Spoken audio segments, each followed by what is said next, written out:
करना। कौन सा कर्म करके पछताना कभी नहीं पड़ता? भगवान का भजन। भजन करने वाले को कभी पछताना नहीं पड़ेगा।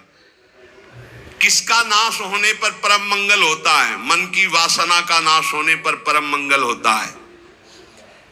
किंचन मात्र भय कहां नहीं है? भगवान के चरणों की शरण में या मोक्ष पद में। सबसे अधिक चुभने वाली चीज क्या है? यही अपनी मूर्खता, जो संसार में लगा के भजन नहीं करने दे रही। उपासना के योग्य कौन है? श्री गुरुदेव, श्री भगवान और वयोवृद्ध माता पिता और देवी देवता, ये सब उपासना के योग्य हैं। प्राण हरण काल के उपस्थित होने पर भी बुद्धि वालों को बड़े जतन से तुरंत क्या करना उचित है? जब हमारा प्राण निकलने को हो, जब हमारा ऐसा भारी दुख का अवसर हो, तो क्या करना चाहिए? बोले तत्काल चित्त को भगवान के चिंतन में जोड़ देना चाहिए। अब पता नहीं कब प्राण निकले, इसलिए हर समय भगवान के चिंतन में चित्त जोड़े रहें। सबसे बड़ा चोर कौन है जो हमारा सब कुछ चुरा लेता है? बोले यही काम वासना। काम वासना सब पुण्य नष्ट कर देगी, सब भजन छीन कर देगी, इसलिए इससे बचो।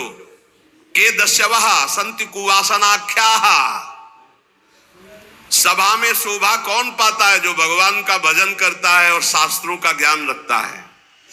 माता के समान सदैव सुख कौन प्रदान करती है? बोले भागवती की विद्या। देने से कौन बढ़ती है? बोले यही विद्या। जितना ज्ञान दोगे उतने ज्ञान बढ़ेगा। निरंतर किससे डरना चाहिए? कोई ऐसा आचरण न बन जाए जिससे संसार में निंदा हो।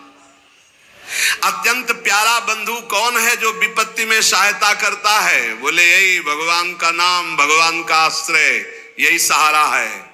पिता कौन है जो सबका पालन पोषण करता है? वही श्री भगवान।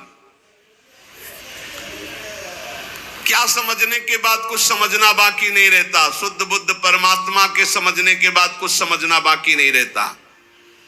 किसको जान लेने के बाद कुछ जानना बाकी नहीं रहता। वही सर्वात्म रूप पर ब्रह्म परमात्मा को जानने के बाद कुछ जानना बाकी नहीं रहता।